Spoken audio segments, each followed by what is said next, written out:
बिस्मिल्लाहिर्रहमानिर्रहीम। तो आज जो हमारा टॉपिक है वो कम्युनिटी मेंटल हेल्थ है, चैप्टर नंबर 23। मेंटल हेल्थ को डिफ़ाइन कैसे करते हैं? सबसे पहले state of balance between the individual and surrounding world, यानी इंसान और उसके सराउंडिंग वर्ल्ड के दरमियान जो बैलेंस है वो उसकी मेंटल हेल्थ है। State of harmony between one self and others, ठीक है। 3 डेफिनेशन दी है, जो मर्ज़ी कर लें आप। उसके बाद आ जाता है प्रॉब्लम स्टेटमेंट, ठीक है, इसमें से कुछ भी नहीं करना। उसके बाद आ जाए जी क्लासिफिकेशन ये SCQ आया हुआ है, ठीक है ना। इसमें 2 तरह हम करते हैं क्लासीफाई, एक मेजर इलनेस में, एक माइनर इलनेस में। मेजर इलनेस में 3 आती हैं। अब मेजर इलनेस में क्या है, the person is insane and out of touch with reality, ठीक है ना। ये इनको मेजर में ये होगा, ठीक है। इसके अंदर कौन सी 3 आएगी? पहले है शिज़ोफ्रेनिया, जिसको स्प्लिट पर्सनैलिटी भी कहते हैं। इसमें बंदा जो होता है ना, वो अपने ही एक ड्रीम वर्ल्ड के अंदर रह रहा होता है। The patient live in a dream world of his own, ठीक है। दूसरे नंबर पे हमारे पास आ जाती है मैनिक डिप्रेसिव साइकोसिस। मैनिक डिप्रेसिव साइकोसिस ये क्या है?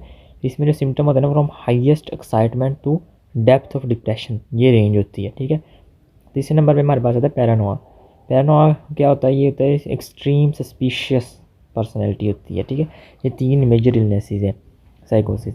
उसके बाद आ जाते हैं हमारे पास माइनर इलनेस। माइनर इलनेस में हमारे पास 2 आती हैं, एक न्यूरोसिस या साइकोन्यूरोसिस, जिसको ऑब्सेसिव कंपल्सिव डिसऑर्डर भी कहते हैं, ठीक है ना। ऑब्सेसिव कंपल्सिव डिसऑर्डर भी यही सिम्टम्स है, ठीक है। दूसरे हमारे पास आती है पर्सनैलिटी एंड करैक्टर डिसऑर्डर।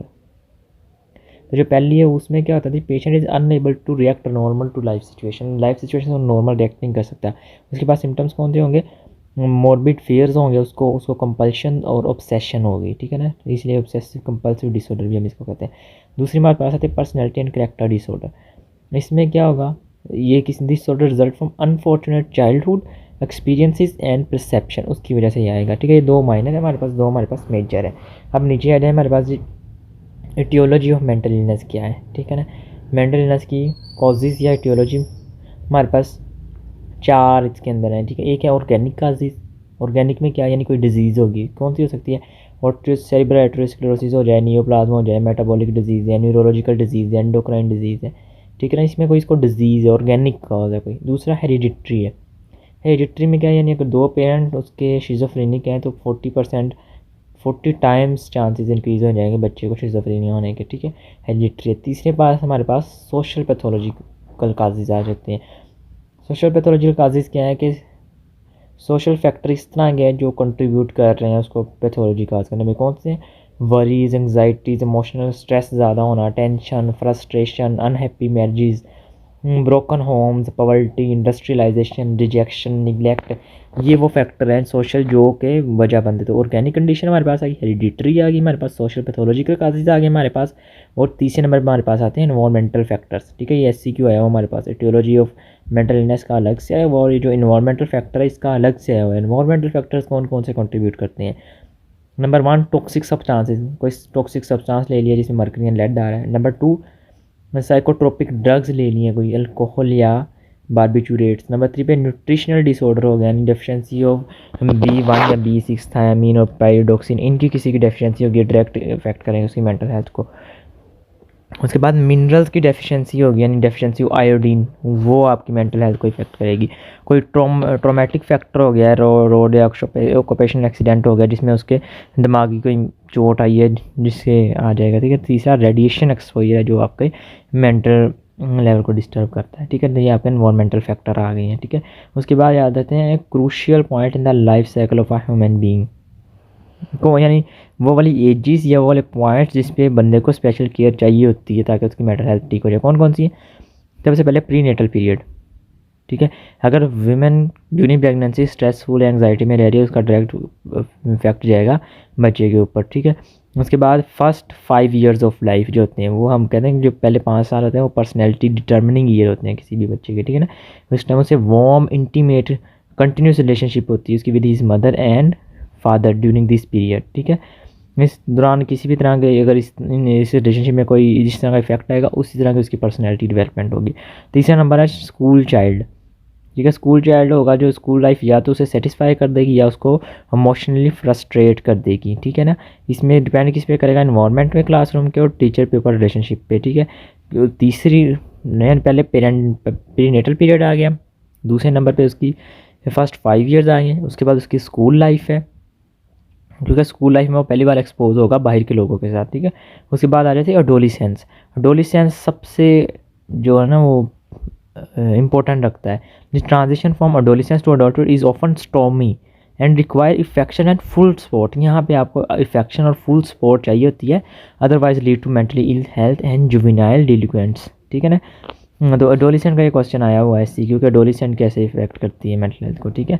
उसके बाद ओल्ड एज है। ओल्ड एज में क्या हो सकता है, मेंटली इल हो, ऑर्गेनिक कंडीशन हो, ब्रेन की इकोनॉमी हो, इनसिक्योरिटी हो, या लेक ऑफ होम हो, ठीक है ना।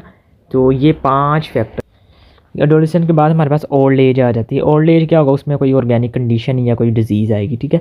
उसके बाद हमारे पास आ जाता है characteristics of mentally healthy person, ठीक है ना। ये SCQ आता है कि वो कहते हैं कि आप डिफ्रेंशिएट कैसे करेंगे एक बंदा जिसको मेंटली डिजीज़ और एक मेंटली हेल्थ है, तो हेल्थ का क्राइटेरिया क्या है। 3 चीज़ें आपने याद रखनी है। एक अपने बारे में अबाउट हिमसेल्फ, दूसरा अबाउट अदर्स, तीसरा अबाउट लाइफ। 3 व्यूज़ आपने उसके देखने हैं। सबसे पहले about himself, he feel comfortable about himself, neither under estimate nor over estimate his own ability accept his outcomings. ये है उसका हिमसेल्फ, यानी वो कंफर्टेबल हो अपने बारे में, ना अंडर एस्टिमेट कर रहा हो, ना ओवर एस्टिमेट कर रहा हो, और ना ही वो अपनी ये हो गए अपनी गलती ना मान रहा हो। ये हिमसेल्फ है। दूसरा, दूसरों के बारे में क्या होगा, feel right towards others, interested in others and love them, friendship that are staying and last knowing and able to trust others। ये उसके 4 पॉइंट हो गए अदर्स के बारे में, ठीक है। और तीसरा क्या है उसके लाइफ के बारे में क्या होगा, able to meet the demand of life, does something about the problem as they arise, ठीक है। ये ज़िंदगी में जो मसाइल आएंगे उनका सामना करेगा, think for himself and his own decisions, ठीक है, take his own decisions, not bowled over by his own emotions of fear, anger, guilt, love, ठीक है। 3 फीचर्स उसके हैं, एक अबाउट हिमसेल्फ उसके होना चाहिए, उसके अबाउट अदर्स, और तीसरा उसका अबाउट लाइफ। ये वाले आपने याद कर लेना, ये SCQ आया हुआ, ठीक है। उसके बाद आ जाते हैं मेंटल हेल्थ सर्विसेज, ठीक है, ये छोड़ दें warning signals. Mental health services क्या है जी, या component of mental health services क्या है, 6 हैं, ठीक है। सबसे पहले क्या है, अर्ली डायग्नोसिस एंड ट्रीटमेंट है। दूसरे नंबर पे रिहेबिलिटेशन आ जाता है। तीसरे नंबर पे ग्रुप और इंडिविजुअल साइकोथेरेपी है। फिर मेंटल हेल्थ एजुकेशन है। फिर use of modern psycho active drugs हैं। और छठे नंबर पे आपकी आफ्टर केयर सर्विसेज आती हैं, ठीक है ना। ये 6 इसके कंपोनेंट्स हैं और या फिर मेंटल हेल्थ सर्विसेज हैं। उसके बाद हमारे पास आ जाता है common mental health problems in Pakistan. Pakistan के अंदर कॉमन हेल्थ प्रॉब्लम्स कौन सी हैं, ठीक है। इन डेफिनेशन हमने पहले भी कर लिए, तो सिर्फ यहाँ पे नाम ही याद करने काफ़ी। सबसे पहले हमारे पास डिप्रेशन आता है, दूसरे नंबर पे शिज़ोफ्रेनिया, तीसरे पे एपिलेप्सी है, चौथे पे ऑब्सेसिव कंपल्सिव डिसऑर्डर है, और 5वें पे हमारे पास बाइपोलर डिसऑर्डर है। डिप्रेशन के अंदर हमारे पास कौन सा है, loss of appetite, low mood, insomnia, lake of concentration, suicidal thoughts, ये सारे आते हैं, ठीक है ना। और शिज़ोफ्रेनिया का आपको पता है, ठीक है। उसके बाद हमारे पास आ जाता है prevention of common health problem in Pakistan. उसके बाद हमारे पास आ जाता है जी prevention of common mental health problems in Pakistan. ये जो रिपोर्ट है इसको आपको छोड़ देना है, ठीक है ना। अब प्रिवेंशन कैसे कर सकते हैं, वही प्रिवेंशन हमारे पास पुरानी है जो हमने देखा था किसी भी डिजीज़ के लिए हम कर सकते हैं। प्राइमरी प्रिवेंशन है, सेकेंडरी प्रिवेंशन है, टर्शरी प्रिवेंशन है। प्राइमरी में हम क्या करते थे जी, हम प्रोटेक्शन करते थे और प्रमोशन करते थे, ठीक है ना। प्रिवेंशन और प्रमोशन करते थे, तो हम यहाँ पे क्या करेंगे, हम जी काजेटिव एजेंट को एलिमिनेट कर देंगे, होस्ट की रेजिस्टेंस इंक्रीज़ कर देंगे, फैक्टर्स को रिड्यूस कर देंगे। उसके बाद उसके स्प्रेड ऑफ डिजीज़ को इंटरफेयर करेंगे, ठीक है, और मेंटल हेल्थ एजुकेशन प्रोग्राम करेंगे, ठीक है। हमने क्या किया जी, उसके रिस्क फैक्टर रिड्यूस कर दिए हैं, उसका स्प्रेड डिक्रीज़ कर दिया, काजेटिव एजेंट को एलिमिनेट कर दिया, होस्ट की रेजिस्टेंस बढ़ा दी, और हमने हेल्थ प्रमोशन कर दिया मेंटल हेल्थ एजुकेशन प्रोग्राम के ज़रिए, ठीक है। सेकेंडरी में क्या करते थे हम, सेकेंडरी में हम करते थे अर्ली डायग्नोसिस और ट्रीटमेंट। वही कर लेंगे हम यहाँ पे, अर्ली डायग्नोसिस करेंगे। कैसे कर सकते हैं आप जी, स्क्रीनिंग प्रोग्राम्स कर लें यहाँ परवीन और, ठीक है। उसके बाद अर्ली डायग्नोसिस के बाद आपने प्रोविजन ऑफ ट्रीटमेंट फैसिलिटीज़ करनी है, ठीक है। इसमें ट्रीटमेंट फैसिलिटी में आप क्या करेंगे, फैमिली बेस्ड हेल्थ सर्विसेज दें आप, फैमिली सर्विसेज एजेंसीज़ बनाएं आप, और उसके बाद prepare individual family members for psychiatric care, ठीक है। ये आपकी आ जाएगी सेकेंडरी प्रिवेंशन इसमें आपने अर्ली डायग्नोसिस और ट्रीटमेंट किया, ठीक है। उसके बाद आ जाएगी टर्शरी प्रिवेंशन। टर्शरी प्रिवेंशन में क्या, डिजीज़ एडवांस हो चुकी है, लेकिन आपने यहाँ पे करना क्या है, आपने उसको रिड्यूस और रिहेबिलिटेट करना। तो हम क्या करेंगे, reduce the duration of mental illness की हमने ड्यूरेशन कम कर दी, और हमने साथ में रिहेबिलिटेटिव एफर्ट्स किए हैं इसके अंदर, ठीक है ना। तो ये हमारी 3 लेवल ऑफ प्रिवेंशन आ गई। भी SCQ आया हुआ है, आपने करना है, ठीक है। उसके बाद टीम को आप छोड़ दें, ये नहीं आया हुआ, और उसके बाद आप आ जाए इंटेलिजेंस। इंटेलिजेंस क्या होता है, ठीक है। इंटेलिजेंस क्या है? Intelligence is defined as the capacity to interpret experience, to learn from it and to modify behaviour in the light of it. यानी आपने जो एक्सपीरियंस किया उससे आपने सीखना और उसके मुताबिक अपने बिहेवियर को मॉडिफाई कर लेना, ये इंटेलिजेंस होती है। यानी आप एक गलती से सीखेंगे और दोबारा उसको ना करने का आप इरादा कर लेंगे और उससे एक सबक हासिल कर लेंगे, आपकी इंटेलिजेंस है, ठीक है ना। उसके बाद इंटेलिजेंट क्वेश्चन क्या होता है? एल्फ्रेड बाइनेट में 2005 के अंदर ना इंट्रोड्यूस करवाया था कंसेप्ट ऑफ मेंटल एज, यानी एक हमारी फिजिकल एज ने एक मेंटल एज का उन्होंने दिया था, which is average intellectual level of a particle age. यानी हर एक पार्टिकल एज के ऊपर आपका एक इंटेलेक्चुअल लेवल होना चाहिए, तो उस इंटेलेक्चुअल लेवल के साथ आपकी एज बताई जाएगी। यानी 9 साल में इनका इंटेलेक्चुअल लेवल इतना होना चाहिए, ठीक है ना। ये 10 साल में इनका इंटेलेक्चुअल लेवल इतना होना चाहिए। तो जो इंटेलिजेंट क्वोशंट होता है ना, वो हम कैसे कहते हैं, the ratio of mental age over chronological age. यानी mental age over chronological age multiply by 100 आप करते हैं ना, तो उससे उसका इंटेलिजेंट क्वोशंट निकल आता है, ठीक है ना। उसके बाद है वेंचलर अडल्ट इंटेलिजेंट स्केल, WAIS वेस, ठीक है। वेंचलर अडल्ट इंटेलिजेंस स्केल, ठीक है। इसके 11 सब यूनिट्स हैं, जिसमें से 6 वर्बल होते हैं, 5 परफॉर्मेंस बेस्ड होते हैं। वर्बल कौन से होते हैं? इंफॉर्मेशन है, कंप्रीहेंशन है, अरिथमेटिक है, सिमिलरिटी है, डिजिट स्पैन है और वोकेबलरी है, ठीक है। सिर्फ नाम याद रखने का। इंफॉर्मेशन में क्या होगा? बेसिक इंफॉर्मेशन होगी। कंप्रीहेंशन में कंप्रीहेंड कर सकता है कि नहीं। अरिथमेटिक में अरिथमेटिक कैलकुलेशंस करवा लेंगे। सिमिलरिटी कुछ सब्जेक्ट्स के अंदर देखनी है। डिजिट स्पैन कितना वो मैक्सिमम कर सकता है, ठीक है।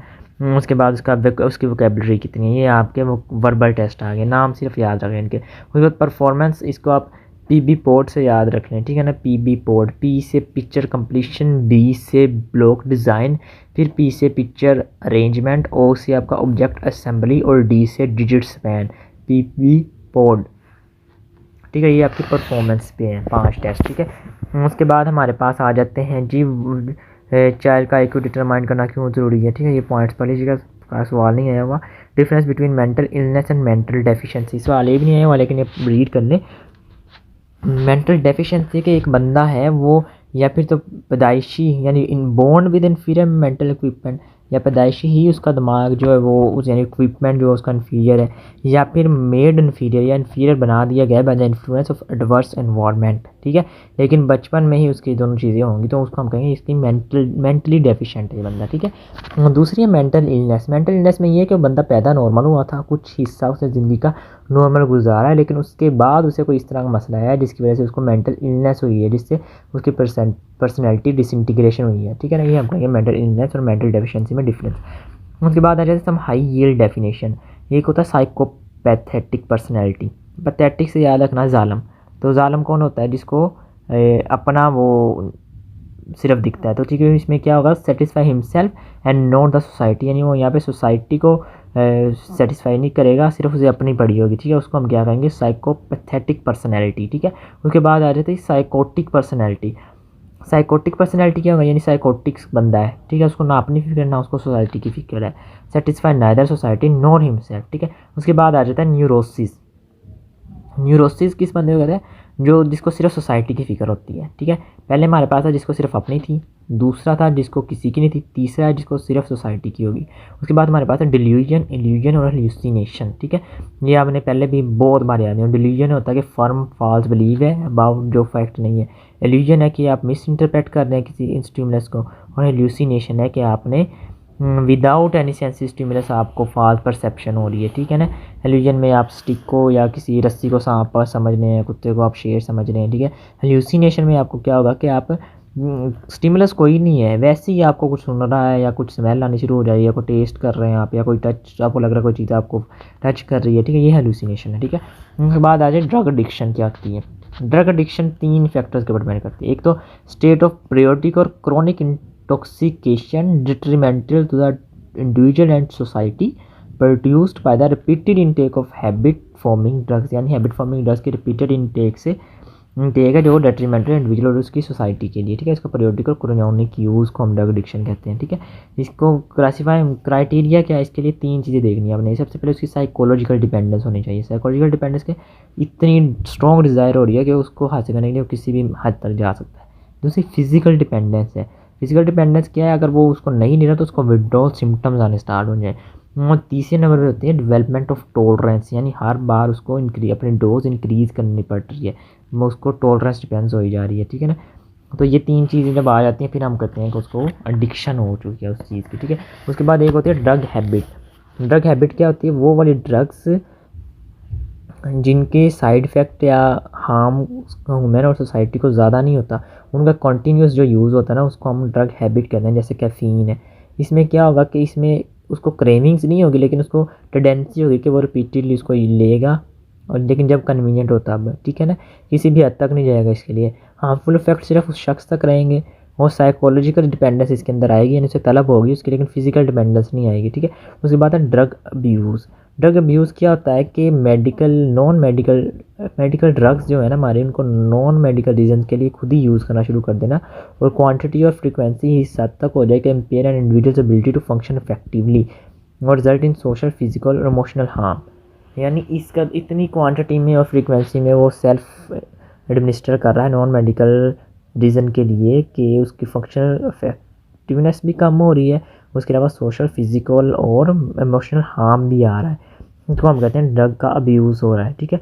उसके बाद आते हैं ड्रग डिपेंडेंस, यानी WHO ने ना एक कॉइन टर्म बना दी ड्रग डिपेंडेंस, जिसने रिप्लेस किया ड्रग एडिक्शन और ड्रग हैबिट को।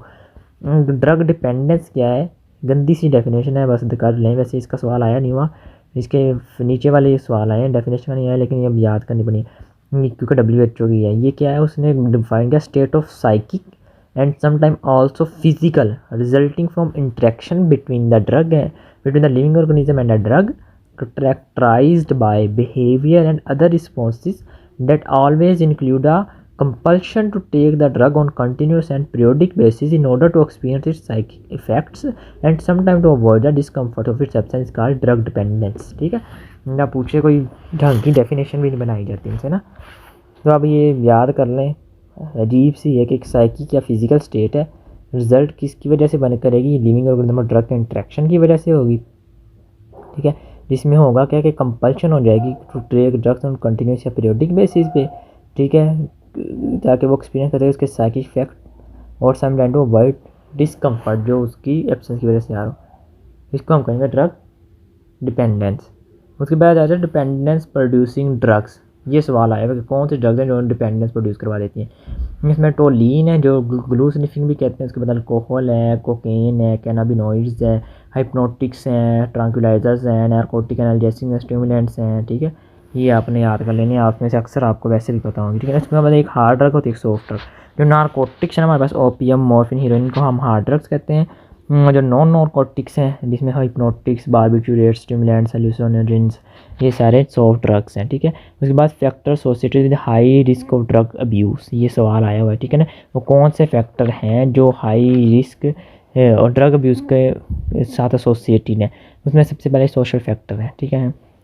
ये उसमें कौन से आते हैं, ब्रोकन होम्स, वही चीज़ें हैं कि ब्रोकन होम है, ठीक है। ये 2 चीज़ें हो सकती हैं, या फिर वो एक इतना ज़्यादा डिस्टर्ब है मेंटली बंदा, या दूसरी चीज़ क्या है कि वो हद से ज़्यादा अय्याश है, ठीक है।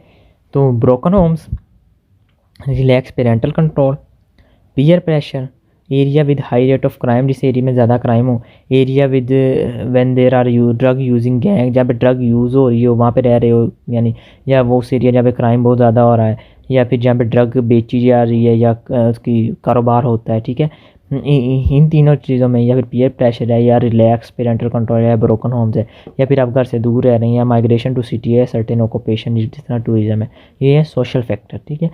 उसके बाद आ जाता है इकोनॉमिक फैक्टर। इकोनॉमिक फैक्टर क्या है कि अनएम्प्लॉयमेंट आई है, लो इनकम है, ठीक है, या फिर पुअर हाउसिंग है, इससे स्ट्रेस आएगा, स्ट्रेस को दूर करने के लिए बंदा ड्रग यूज़ स्टार्ट कर देगा, ठीक है। उसके बाद साइकोलॉजिकल फैक्टर वही स्ट्रेस आ जाए, एंग्जाइटी आ जाए, डिप्रेशन आ जाए, टू वेज लोट या to look cool in a light class, जो मैंने पहले कहा, ठीक है। उसके बाद आ जाती है हमारे पास टियोलॉजी ऑफ ड्रग एडिक्शन, यानी इसकी टियोलॉजी क्या है, इसके फैक्टर्स क्या हैं, ठीक है ना।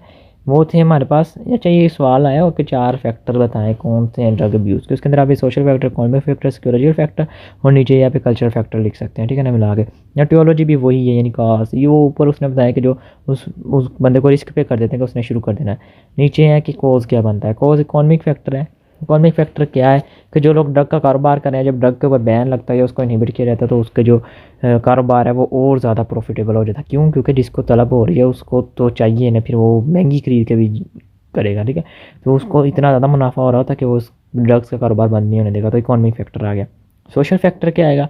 सोशल फैक्टर है कि जो आपके इर्द गिर्द लोग, अगर आपका सोशल कॉन्टैक्ट है, ठीक है, या आप बुक्स ऐसी पढ़ रहे हैं या नॉवल ऐसी पढ़ रहे हैं, या आपकी जो कंपनी है उसने अल्कोहल को ग्लैमराइज कर दिया ड्रग यूज़ को, जो glamorization of use of alcohol attract mind specially those of youth, ठीक है ना। सिगरेट को या अल्कोहल को आप अगर ग्लैमराइज कर देंगे ना, तो लोग उनको शौक़ी मारने के लिए इस्तेमाल करना शुरू कर देंगे, ठीक है ना। तो सोशल फैक्टर आता है, इकोनॉमिकल फैक्टर आता है, ठीक है। सोशल फैक्टर में वो ऊपर वाले फैक्टर भी सारे हमने कहा, वो वाले फैक्टर भी सारे आते हैं, ठीक है। कल्चरल फैक्टर क्या आ रहा है? कुछ कम्युनिटी है जिनके कल्चर का पार्ट है ड्रग यूज़ करना, जैसे ईसाइयों में होता है, ठीक है ना। तो वहाँ पे लोग ऑटोमेटिकली घर में ड्रग का इस्तेमाल होनी है, तो वो आपके कल्चर में है, तो वो खुद ही एडिक्ट हो जाएंगे, ठीक है ना। अब फेजेस ऑफ एडिक्शन क्या होते हैं? 3 फेजेस होती हैं। सबसे पहले टॉलरेंस डेवलप होती है, ठीक है ना।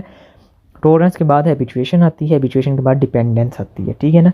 तो ये 3 फेजेस ऑफ एडिक्शन है। उसके बाद पैटर्न ऑफ ड्रग यूज़। सबसे पहले एक्सपेरिमेंटल यूज़ के लिए ड्रग बनाई जाती है, उसके बाद उसको कैजुअल या रिक्रिएशनल यूज़ कौन रहता है, ठीक है ना, जिसमें रिलैक्सेशन या स्लीप के लिए लोग या पेन के लिए इस्तेमाल करना शुरू कर देते हैं। उसके बाद जब वो इस वक्त इसमें ज़्यादा होती है तो फिर बंदा एंड पे एडिक्ट हो जाता है उससे, ठीक है। ये 3 उसका पैटर्न ऑफ ड्रग यूज़ है। उसके बाद symptoms of drug addiction. Symptoms क्या आएंगे? वही सारे, काम में इंटरेस्ट नहीं हो रहा होगा उसको, एपिटाइट उसकी चली जाएगी, ट्रेमर आने शुरू हो जाएंगे, puffiness of ice, red speech होगा, लेथर्जी को स्लीपीनेस नजर आएगा, आपका मूड चेंज होंगे, मेमोरी इम्पेयर हो जाएगी, कॉन्शियसनेस, कंसंट्रेशन उसकी ख़राब हो जाएगी, नोजिया वॉमिटिंग हो रहा होगा उसको, और presence of needles, syringes and strange pockets at home, ठीक है ना, स्ट्रेंज पैकेट्स एट होम। ये सारे सिम्टम्स होते हैं ड्रग एडिक्शन के, ठीक है ना। उसके बाद हार्मफुल इफेक्ट क्या आएंगे? फिजिकल हेल्थ उसकी ख़राब हो जाएगी, वीक हो जाएगी, सेक्सुअल पावर डिक्रीज़ हो जाएगी, इकोनॉमिक स्ट्रक्चर फैमिलीज़ का तबाह हो जाएगा। अगर वीमेन इस्तेमाल कर रही है ड्रग, उसको क्या होगा? वो हैंडीकैप्ड बेबीज़ पैदा होंगे, ठीक है। सेल्फ कॉन्फिडेंस ख़त्म हो जाएगा, क्राइम्स में इंडल्ज हो जाएगा। फीमेल है तो वो प्रोस्टिट्यूशन में इंडल्ज हो जाएगी, क्योंकि ड्रग्स के लिए पैसे तो चाहिए ना। उसके बाद responsible most of the road accident. ये शराब के साथ अगर आप गाड़ी चला रहे हैं तो रोड एक्सीडेंट का बाइस बनती है, ठीक है। उसके बाद है प्रिवेंशन। ये SCQ आया हुआ, ठीक है ना। SCQ आया हुआ, सिम्टम्स ऑफ ड्रग एडिक्ट का भी SCQ आया हुआ है, ठीक है। हार्मफुल इफेक्ट का भी SCQ आया हुआ है, जैसे पीछे मैंने आपको बताया फैक्टर एसोसिएटेड का भी आया हुआ है, इटियोलॉजी का भी आपके पास आया हुआ है, ठीक है। डिपेंडेंस प्रोड्यूसिंग ड्रग्स का SCQ भी आपके पास आया हुआ है, ठीक है। इन पेजेस के अंदर ये 1 2 3 4 5 ये सारे SCQ हैं आपके, ठीक है ना। जो नहीं आए हुए इसके अंदर से वो ये ड्रग हैबिट, ड्रग अब्यूज़, ये सिर्फ आपने रीड कर लेना है। फेजेस और पैटर्न को भी सिर्फ रीड कर लेना है आप, ठीक है। अब ये प्रिवेंशन कौन सी है, इसका क्वेश्चन आया हुआ पास पेपर से। प्रिवेंशन का किस लेवल पे आप कर सकते हैं? लीगल अप्रोच है, ठीक है ना। लीगल अप्रोच में क्या है कि लीगली आप गवर्नमेंट की तरफ से कंट्रोल किया जाए। उसमें क्या है? आप टबाको की सेल की प्रोहिबिशन करते हैं, आप माइनर्स को देने की नहीं इनिबेट करते हैं। Prohibition of smoking in school, prohibition of smoking in public spaces, ठीक है। पब्लिक हेल्थ एजुकेशन दें, ठीक है। इंसिस्टिंग और placing of mandatory health warning और सिगरेट पैकेट, जैसे आजकल सिगरेट के ऊपर वो लगा होता है ना कि मुंह का कैंसर काज करता है। उसके बाद एजुकेशनल अप्रोच क्या है? आप स्कूल के अंदर प्रोग्राम करें, आप इलेक्ट्रिक मीडिया के ऊपर कंपेन करें। कम्युनिटी अप्रोच क्या है? आप अल्टरनेटिव एक्टिविटी, जब भी आपने किसी चीज़ को रिमूव करना तो आप उसका अल्टरनेट देते हैं, ठीक है ना। अल्टरनेट क्या देंगे? आप कम्युनिटीज़ के अंदर इस तरह की ऑर्गेनाइजेशन बनाएं जहाँ पे जो लोग इंटरेस्टेड हैं एथलेटिक्स के अंदर, स्पोर्ट्स, म्यूज़िक, रिलीजन, आर्ट, आप उनको इनके अंदर इंडल्ज करें ताकि वो फ्री वक्त ही ना उनके पास हो ये वाले नशे की हरकतें करने का, ठीक है। उसके बाद आता है ट्रीटमेंट ऑफ एडिक्शन। 2 तरह के ट्रीटमेंट किए जा सकते हैं, एक है हॉस्पिटल ट्रीटमेंट, एक है साइकेट्रिक ट्रीटमेंट। हॉस्पिटल ट्रीटमेंट सिर्फ तब इफेक्टिव अगर बंदा वॉलंटरली अपने आप को चाहे छोड़ना और दूसरा उसकी फैमिली सपोर्ट करे, ठीक है ना, फिर होता है। ये फुल प्रूफ सिस्टम होता है, ठीक है। उसके बाद दूसरा है साइकेट्रिक ट्रीटमेंट। साइकेट्रिक ट्रीटमेंट में क्या करते हैं? सबसे पहले आप जो उसका कॉज बना है एडिक्शन का वो रिमूव करते हैं। उसके बाद आप उसको रिलीजियस एजुकेशन इंट्रोड्यूस करवा दें, आप उसको इनकरेज करते हैं, ठीक है। उसको हार्मफुल इफेक्ट्स का बताएं, आप उसको उसका इन्वायरमेंट, उसकी सोसाइटी चेंज करते हैं। आप माइल्ड सिम्टम के लिए आप उसे कहें कि रेस्ट करें, जब विड्रॉल सिम्टम आएंगे कि माइल्ड आ रहे हैं उसे कहें रेस्ट करें, ख़त्म हो जाएंगे। अगर बहुत ज़्यादा एडवांस है फिर आपको उसको मेडिकल डिटॉक्सिफिकेशन भी करनी पड़ेगी, जैसे अल्कोहल को छुड़ाने के लिए हमें डाइसल्फिनाम ड्रग देनी पड़ती है उसके विड्रॉल सिम्टम्स के डील करने के लिए, ठीक है। तीसरे नंबर पर हमारे पास आता है रिहेबिलिटेशन। पहले पास हमारे पास कौन सी है? पहले हमने हॉस्पिटल ट्रीटमेंट किया, दूसरा दूसरे पे हमने साइकेट्रिक ट्रीटमेंट किया, तीसरे पे हम रिहेबिलिटेशन करेंगे। रिहेबिलिटेशन के लिए क्या होता है कि वेलफेयर होम्स बनाए जाए सिटी से दूर और वेल प्रोटेक्टेड बिल्डिंग के अंदर, वहाँ पे आप वोकेशनल ट्रेनिंग दें, ठीक है। मेडिकल और साइकोथेरेपी यूनिट होना चाहिए आपके पास, एजुकेशनल यूनिट होना चाहिए आपके पास, और मैनेजमेंट यूनिट होना चाहिए आपके पास, ठीक है। उसके बाद है अल्कोहलिज्म। क्या है अल्कोहलिज्म? है WHO डिफाइन करता है कि excessive drinker whose dependence upon alcohol has attained such a degree that show noticeable mental disturbance or interfere with their bodily and mental health, their interpersonal relationship and their smooth social and economic function, or who show the prodromal signs of such developments, ठीक है। इसकी definition आप सिर्फ इतनी कर लें, excessive drinker जिसकी dependence alcohol पे इस हद तक हो जाए, इस डिग्री तक हो जाए कि नोटिसेबल आपको मेंटल डिस्टर्बेंस भी नजर आए और वो उसके बॉडी और मेंटल हेल्थ के साथ भी इंटरफेयर करे, ठीक है। Excessive drinker who dependence upon health has attend such a degree that it show noticeable mental disturbance and interfere with their body and mental health. Causes क्या हो सकते हैं? ये SCQ आया हुआ है। ड्रिंकिंग कंपेनियंस यानी दोस्त उसके शराब पीते हैं या फिर इस तरह की सोशल गैदरिंग में जाता है जहाँ पे शराब का यूज़ है। फ्रस्ट्रेशन एट वर्क है, डिसअपॉइंटमेंट इन लव है, फेलियर है, या फिर डिसहार्मनी डोमेस्टिक है, ठीक है। 6 कॉजेज हैं इसके। उसके बाद है क्वांटिटी फॉर अल्कोहल कितनी अलाउ है, ठीक है। ये 1 यूनिट 8 ग्राम के लिए होता है यूनाइटेड किंगडम के अंदर, या 10 मिलीलीटर्स ऑफ अल्कोहल होते हैं, ठीक है। अच्छा, इसमें मर्दों के लिए अलग है, ख़वातीन के लिए। मर्दों के लिए है कि 21 यूनिट्स पर वीक, ठीक है, यानी एक दिन के अंदर 2 या 3 यूनिट से ज़्यादा नहीं इस्तेमाल करने उसने। 21 यूनिट्स पर वीक अलाउ है। जो फीमेल है उनको हंक्स पर वीक यानी कि पोर्शंस में अलग अलग है हर फीमेल का। जिसमें प्रेग्नेंट वुमन के क्या है कि उसको टोटल एब्सटीनेंस है, रिकमेंडेड है, वरना वो हमें कहा था कि किस बेबीज़ के अंदर डिफेक्ट कॉन्जेंटल डिफेक्ट आते हैं, ठीक है। अब ब्रेस्ट फीडिंग वाली वीमेन है उसको है कि अब कुछ मौक़ों पर अलावा है जिसमें 1 या 2 यूनिट वो ले सकती है, 1 इन अ वीक या 2 इन अ वीक। ये जो ये बच्चे तक नहीं पहुंच पाएगी, लेकिन अगर वो इससे ज़्यादा ही कंज्यूम करेगी वो मिल्क के जरिए बच्चे तक पहलेगी और बच्चा स्लीपी या फिर बच्चे को हार्म करेगी वो। उनके बाद है अल्कोहल रिलेटेड प्रॉब्लम्स, ठीक है। अल्कोहल 13 to 15% रेप, असॉल्ट्स, होमोसाइड्स, ठीक है, परसेंटेज लिखी हुई है, लेकिन ये करने की ज़रूरत नहीं है। अल्कोहल रिलेटेड प्रॉब्लम्स में बस आप ये प्रॉब्लम्स याद करें। वो पूछता है कि what are the social and psychological harms. Social harms, social problem कौन से आएंगे? जारी बात है वो क्राइम करेगा, ट्रैफिक एक्सीडेंट्स आ जाएंगे, ब्रोकन फैमिली है, इंक्रीज हेल्थ केयर कॉस्ट हो जाएगी, लो प्रोडक्टिविटी आ जाएगी, इंजरी और डेथ आएगी, ठीक है ना। ये सोशल इशू आएंगे।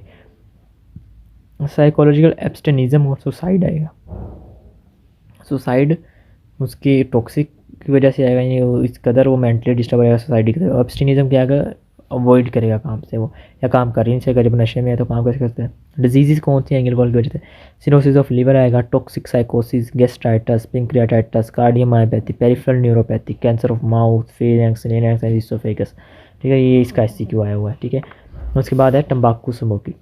टोबैको स्मोकिंग क्या है कि 3 मिलियन बंदे इससे साल में मर रहे हैं, 50% से ज़्यादा पाकिस्तान में मेल्स जो हैं वो स्मोकर हैं। 1/3 world population at the age of 15 years and above is smoker, ठीक है। इसके अंदर तकरीबन 3900 केमिकल कंपाउंड्स होते हैं, जिसमें से सबसे इंपॉर्टेंट कौन सा? निकोटीन है, उसके लगातार कार्बोहाइड्रेट और मोनोकार्बोनोक्साइड है। टंबाकू रिलेटेड प्रॉब्लम्स SCQ आया हुआ है, कौन कौन से आएंगे? Far more death than any other psychotic substance, यानी सबसे ज़्यादा डेथ काज करने वाला वजह तंबाकू है, ठीक है। 3 मिलियन प्री मेच्योर डेथ होती हैं इसके अंदर, ठीक है। जिस जो मदर्स मूव करते हैं उनमें जितने बेबी पैदा होते हैं उनके वो सारे क्या होते हैं? लो बर्थ वेट बेबीज़ पैदा होते हैं, ठीक है। इंक्रीज रिस्क करता है लंग कैंसर में, सिर्फ उनमें नहीं जो तंबाकू इस्तेमाल करते हैं, बल्कि वो भी जो टबैकू वो एक्सपोज होते हैं, नॉन स्मोकर्स हैं, ठीक है। इंक्रीज रिस्क उनके अंदर भी है, ठीक है। ये सारे इसके टबैको रिलेटेड प्रॉब्लम्स है। टबैको डिपेंडेंसी सिंड्रोम क्या होता है? Cluster of psychological and behaviour formula in which use of tobacco takes on much high priority for a given individual than other behaviour at once had a greater value, यानी जो उसको पहले पसंद था ना उससे भी ज़्यादा उसे जो उसके लिए प्रायोरिटी हो जाएगी ना वो टोबैको टेक हो जाएगी। इसको हम कहेंगे tobacco dependency syndrome. Passive smoking है वो जो नॉन स्मोकर नहीं होते लेकिन एक्सपोज होते हैं स्मोक, यानी आपके किसी के पेरेंट्स दोनों स्मोक करते हैं तो सारी बातें वो रिपीटेड उनके पास बैठेंगे तो उन्हें पैसिव स्मोकिंग होगी। इसमें क्या है? Repeated episode of respiratory infection and asthma हो जाता है इस तरह के बच्चों के अंदर।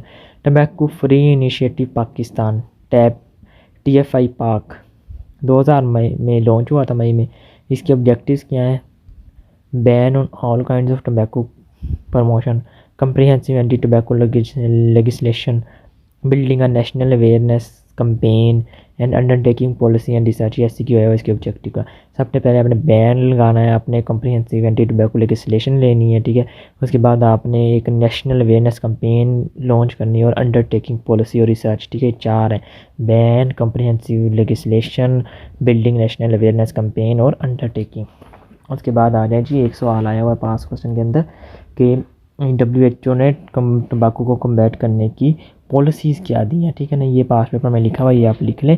एम्पावर के नाम से, MPOWER, एम्पावर के नाम से आपने याद रखना है इसको। Empower is a policy package to assist in the country level implementation of effective intervention to reduce tobacco. अब एम्पावर है क्या, एम से लिखें, M monitor tobacco use and prevention policies, यानी टोबैको को यूज़ को और उसके प्रिवेंशन पॉलिसीज़ को आपने मॉनिटर करना है। M for monitor tobacco use and prevention policies. P से protect people from tobacco smoke. O से offer help to quit tobacco use. W से warn about the danger of tobacco. E से enforce ban on tobacco advertising, promotion and sponsorship. R से raise taxes on tobacco, ठीक है। तो ये M power के नाम से आपने इसको याद रख लेना। तो इस तरह हमारा चैप्टर कंक्लूड होता है। दुआ में याद रखें। अस्सलाम वालेकुम।